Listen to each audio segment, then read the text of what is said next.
Hello, नमस्ते जी। कैसे हैं आप सब? आशा करती हूँ कि खुश होंगे, स्वस्थ होंगे, एकदम मस्त होंगे। तो सुनिए आज की स्टोरी। एक बार एक गांव में एक साहूकार रहता था और उसके मन में आता है कि मैं घर में फिश रख लेता हूँ, यानी मछली रख लेता हूँ। और वो मछली लेने के लिए मछली वाले के पास जाता है। और मछली वाले के पास जाता है तो वो मछली काफ़ी महंगी बताता है।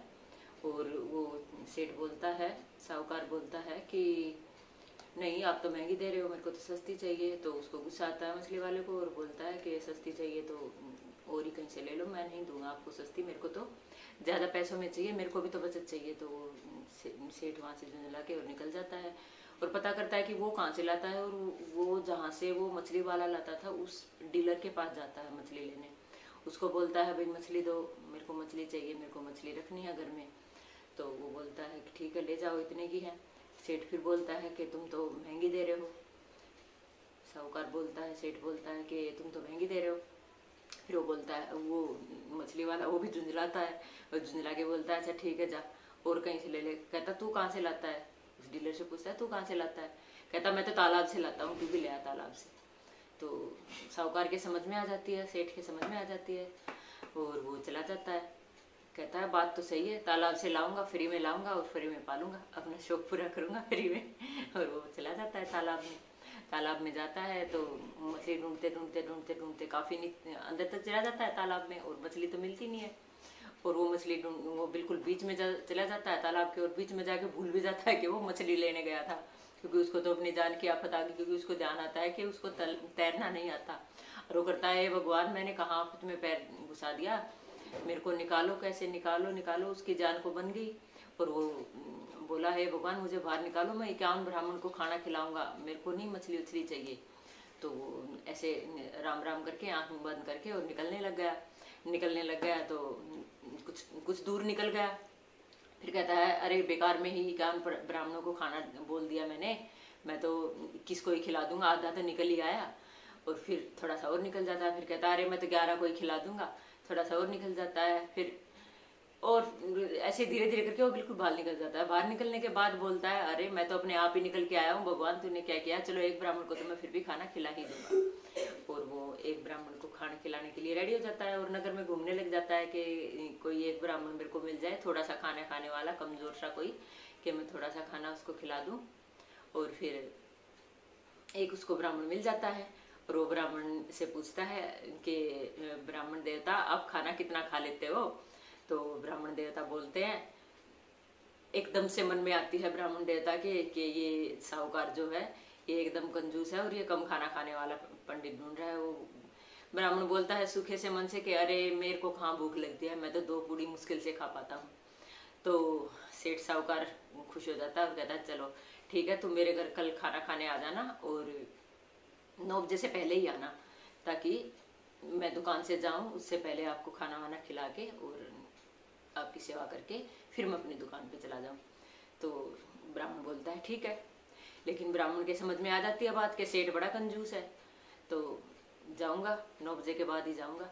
तो जाता है साहूकार सेठ के पास 9 बजे के बाद और जाके जब वो आती है पंडितानी रामा किसनी करती है, पंडितानी नहीं सॉरी, वो सेठ साहूकार की पत्नी जो आती है वो पैर वैर धोती है, रामा किसनी करती है। और वो जब वो पैर धोने लगती है तभी ब्राह्मण देवता क्या करते हैं, फपक फपक के रोने लग जाते हैं। और वो सेठानी जो है वो परेशान हो जाती है, कहती है ब्राह्मण देवता आप रो क्यों रहे हो, हमें सेवा का मौका दे रखा है तो हमें सेवा करने दो आराम से। कह रहे अरे नहीं मैं ऐसे नहीं रो रहा, मुझे तेरी सास की याद आ गई, तेरी सास ऐसे ही पैर धोती थी, मेरी सेवा करती थी और फिर मेरे को 21 मोहर सर्फी ये सब देती थी पैर धो के। तो कहती कोई नहीं ब्राह्मण देवता, सास नहीं है तो क्या हुआ, मैं तो हूँ, मैं दूंगी, आप चिंता ना करो। और वो पैर धो के उसको 21 सर्फी दे देती है और फिर खाना खिला देती है अच्छे से। और खाना खाने के बाद फिर से वही ब्राह्मण का तो फिर से रोने लग गए। कहते तेरी सास, फिर पूछती है वो, कहते तेरी सास थी ना वो तो मेरे को 51 असरफिया देती थी और खूब सारा दान दून भी देती थी, बहुत बहुत अच्छी लेडी थी, ये थी वो थी उसकी। फिर वो कह रही कोई बात नहीं, ब्राह्मण महाराज आप परेशान ना हो, जो सास करती थी वही मैं भी करूंगी, क्योंकि उनसे ही मैंने भी सीखा है। तो वो उसको खूब सारा देती हैं, जैसे 2 महीने तक का राशन सा दे देती हैं, खाना वाना तेल वेल और 51 रुपया दे के ब्राह्मण देवता को विदा कर देती हैं। और ब्राह्मण देवता बड़े खुश खुश होके चले जाते हैं। और फिर शाम को आते हैं सेठ साहूकार, बोलते हैं ब्राह्मण आए थे? बोला हाँ आए थे। खाना खा गए अच्छे से? बोला हाँ खा गए, लेकिन रोने लग गए, बार बार रो रहे थे। है क्यों, कैसे ऐसे करे थे? बोला अच्छा वो बुद्धू बना गया तेरा, मैं जाता हूँ उसके पास। और खुश वो परेशान होके सेठ साहूकार जाता है पंडित के घर। और पंडित तो पहले से ही रेडी था, पंडित ने अपनी पंडिताइन को बोल रखा था कि जब आए साहूकार तो मेरे को एक सफ़ेद चादर उड़ा देना और रोने लग जाना। तो पंडितानी बोलती है ठीक है। तो इतने में सेठ जाता है, गेट खड़खड़ाता है और वो उसको सफ़ेद चादर उड़ा के और रोने लग जाती है। सेठ बोलता है क्या हुआ इसको, ब्राह्मण देवता को?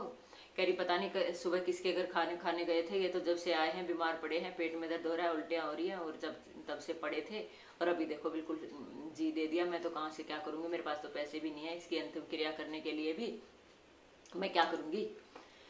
तो सेठ बोलता है अच्छा ऐसी प्रॉब्लम हो गई। मन ही मन सोचता है खाना तो मेरे घर ही खाया था, कहीं कुछ पंगा ना हो जाए, तो अपनी जेब से कुछ पैसे निकालता है और उसको ब्राह्मणी को दे देता है कि लो इससे इसकी अंतिम क्रिया कर देना। और वो सेठ अपने घर आ जाता है वापस। और बाद में पंडित पंडितानी खूब हंसते हैं। और देखो कंजूसी का ये हाल होता है। पंडित ढूंढ रहे थे कम खाना खाने का, और वो खाना खाया उसने जो खाया, और उनके घर से खूब सारा धन भी लेके आए। तो ज़्यादा कंजूसी भी अच्छी नहीं है। तो ओके बाय बाय।